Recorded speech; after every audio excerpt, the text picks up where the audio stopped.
Okay, folks, this is my third attempt at this, and I'm just going to try to get through this as quickly as possible so it's not taking up too much of your time. We're going to talk about linked genetics in the next little unit here. The first type of linkage is sex linkage. So they get kind of confusing, and here's my joke. This is it. This is all the jokes. There you go. Confusing just a minute. There you go. That's the only humor you get. Laugh it up. Okay. Sex-linked genes. Basically, the general idea here, you can read through these slides as I kind of narrate over the top of them. But generally speaking, sex-linked genes are usually much more common in males than they are in females. Baldness, color blindness, those are two of the primary examples that are used. Geneticists and people who work genetics problems, you might jump to the conclusion that, like, oh, they're on the Y chromosome then. But if they're on the Y chromosome, they're only in males, not in females. But these are things that are much more common in males, but they do exist in females. So there's got to be an explanation of it. So try to get through a couple of these slides here. So gender determination, it's part of the book, so I'm just going to go through it. In humans and other mammals, two varieties of sex chromosomes, X and a Y, right? Only the ends of the Y chromosome cross over with the X chromosome. So because they're two very differently sized chromosomes, you end up with very little crossing over going on with these two. So whatever you get for your X and whatever you get for your Y as a male is what you get. You don't really have any variety or variation that goes on with these two chromosomes. Okay. Generally speaking, and we've kind of talked about this in class, the generic idea is that females are XX and that males are XY. This isn't always true, but for our purposes, 98% of the time it is true, so we're going to just work with it. Each egg that a female produces, either through meiosis, she either hands down this X or this X, and males either hand down an X or a Y to the next generation. For that reason, males are the ones who determine the genders of the offspring in most mammals on our planet. Okay. Other animals have different methods, and they go about it in different ways. And the book kind of goes into it, so I'll just kind of quickly go through it. So you got this idea of mammals and males and stuff like that. You got 44 chromosomes in XY makes you a male, 44 autosomes, if you remember that word, and XX makes you a female. You end up having this XY system here. But a lot of insects on the planet, a lot of crickets, grasshoppers, etc., they do something where if you have XX, you're female, but if you have only one of them, non-disjunction occurred, you end up being male. And there's an XO system, that's the XO system, sorry. There's a ZW system in birds. Most birds do this. Their chromosomes don't look like a Z or a W, but notice they've got a ton of chromosomes, and then the last pair is either ZW or ZZ. Notice that in this scenario, the male is ZZ, and he either passes down a Z or a Z to his offspring. The female is the one who determines what the gender of the next generation will be. It's kind of backwards from what we have for mammals. And then a whole group of insects on the planet, all wasps, bees, ants, they all do this weird system where if you have a full set of chromosomes when you are created or conceived, you're diploid and you're a female. But if you only have half a set, in other words, you're a sperm or an egg, and you don't get fertilized, you grow up and become a male version of that same insect, which is really very fascinating that you can have half of the chromosomes total and still be viable. All right, so types of sex linkage, just kind of getting through this kind of quickly. Any gene that's located on either sex chromosome is called a sex-linked gene. Okay, genes in the Y chromosome are called Y-linked genes. There's really very few of those because they're mostly lethal. So if you have a Y-linked gene, it usually ends up lethal and doesn't get carried on through the gene pool. Genes on the X chromosome called X-linked genes. So usually people will say sex-linked genes, and we're just usually working with X-linked. So sex-linked and X-linked are basically the same thing. X chromosomes have a lot of genes on them. Remember, they have like whatever number of 1,000 genes on them, and Y chromosomes only have 20 genes on them or something. So Y chromosomes very limited in their number of genes. Okay. All right. X linkage follows very specific patterns of inheritance. Okay. Typically, they're recessive genes. They're recessive, meaning that in the recessive form, you have it. In the recessive form, you have it. A third time, In the recessive form, you have it. So, for a recessive X-linked trait to be expressed, a female needs both copies of that allele to be expressed. She has to have both bad copies of that gene on her 2 X chromosomes. A male only gets one copy because he only gets one X chromosome. He has an X and a Y, right? So he only gets one copy of it. It's either the bad copy or the good copy. Whatever he gets, that's what he exhibits. A female, if she gets a bad copy, she can also get a good copy and cover it up. So that's why it's much more rare for females to exhibit these traits. Okay, so X-linked recessive disorders are much more common in males and females. And here's a couple of different examples.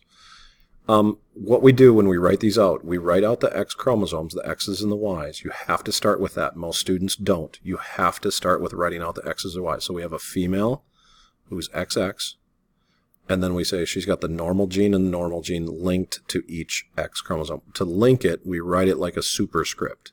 So X with an N, like a big N, and X with a big N. This female is normal. This male is affected. He has an X and a Y, so it's male.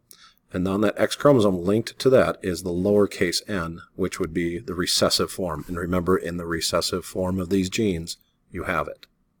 So we have an affected male and a normal female. If they have children together, here's what their Punnett square looks like. So a colorblind male can pass down either X with a little n or a Y. So that's what you get here and here. The normal female can pass down X with a big N or X with a big N, and then you fill in your boxes. So you have to account for the X's and Y's again, and then you link your genes to them. So X with a big N, X with a little n, X with a big N goes here, Y goes here, etc. So now we can determine, or we can look at, and we can say, this is a female, and she's what's known as a carrier. She carries the bad form of the gene over here, but she doesn't exhibit it because she has a normal functional form of whatever gene it is. So there's a carrier female, unaffected male, unaffected male. Okay? If we look at our other examples here, here's like a carrier female with a non-affected male. And then our Punnett square turns out like this. Here's a non-affected female, non-affected male, carrier female, and affected male.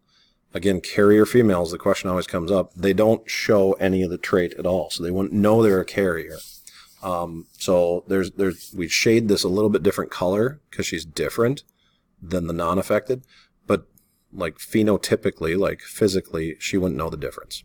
Okay, and then you see a last example here, carrier female, affected male, and then you end up with these varieties. Okay, so let's look at that human connection again. We'll go more into this in class, but color blindness is an X-linked recessive disorder.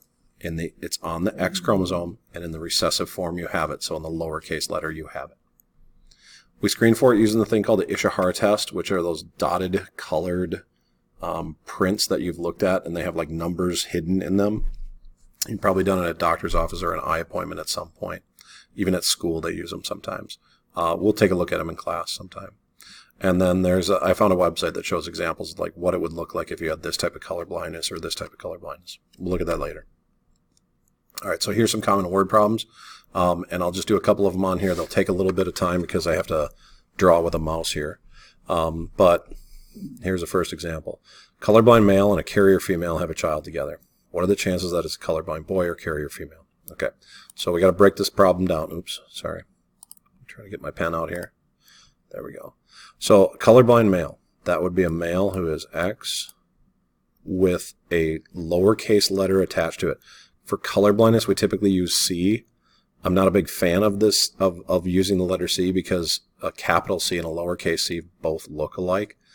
So I get like absurdly crazy, like I'll draw that little c really, really small. And he's a male, so we have to indicate that he's got a Y chromosome as well. Okay. Carrier female, that would be a female. We have to identify the female first, X and X. And she's a carrier, so she's going to have a dominant and a recessive form on her X chromosomes. So we're going to put the dominant like capital C, and I'll just make it obnoxiously big, and a lowercase c, make it obnoxiously small. Okay, they have a child together. We're going to make our Punnett square out of this. So this male can pass down either the X with a little c or the Y, And this female can pass down the X with the big C or the X with the little c. So this is what this is going to look like. And again, this is going to be sloppy because I got to draw with a mouse, so forgive me here a little bit. It'll take a minute.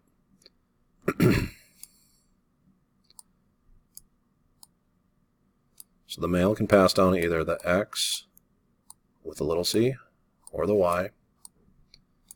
And the female can pass down either the X with a big C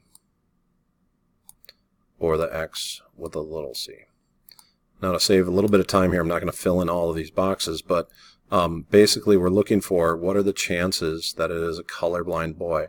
Well, this box here is going to be XX, because that's going to be a female, right? X and X. And this box here is going to be X and X. So that's going to be a female. We're just going to look at these two boxes. What are the chances of colorblind? Well, this one here has X with the big C, that came from mom over here, and the Y. That is not a colorblind boy. Remember the dominant form, not colorblind. This one is the colorblind male because it's got a little c and a Y. Okay? How about a carrier female? Well, if we fill in all of our boxes here, we can see that this box would end up being a carrier female. So a colorblind boy would be 1 in 4, because we'd take the whole Punnett square as an example. And a carrier female would be 1 in 4. Now, if the question was worded differently, they find out they're having a son. What are the chances he's colorblind? Well, if they find out they're having a son, we just look at these two boxes then. What are the chances he's colorblind? 50%. So it's a different answer depending on how this is worded sometimes. So don't get too messed up on that. Just think about it and you'll be fine. All right, so I'm going to erase the ink here, and then I'm going to do this. And then I'm going to move that down. Okay, so a male is colorblind. Whom should he blame for his colorblindness? This one kind of gets fun for some students who are colorblind in my class. If a male is colorblind, he's the result of a Punnett square, right? And if he's the result of a Punnett square, and he's colorblind, he's X little c Y. All right? Now, where did these letters come from? Came from mom and dad. Which one came from where? Well, the Y had to come from dad. The Y had to come from dad, right? And the X with a little c, oh my goodness, the X with a little c on it came from mom. So the X with a little c came from mom. Whom should he blame for his colorblindness? He should blame his mom, because mom was the one who handed him down that X chromosome with the faulty gene on it. Dad only handed down the Y chromosome. So every male that's out there that's colorblind got their colorblindness from their mom. And in the same context, every male out there that's bald got their bald gene from their mom, not their dad. And where did she get this letter from? Again, she's the result of a Punnett square someplace, right? She could have gotten it from her mom or her dad, but we have to work those problems backwards at that point. Okay, and speaking of problems, you should have enough information now to go through and actually solve some of those problems that are on that worksheet that I assigned to you. And I just want to point out, I'm going to go back to here. These are some good examples of like what you have to keep in mind when the problem says non-affected female or carrier female or affected male, whatever that trait is. Okay, so that pretty much does it. Should be good to go. Good luck.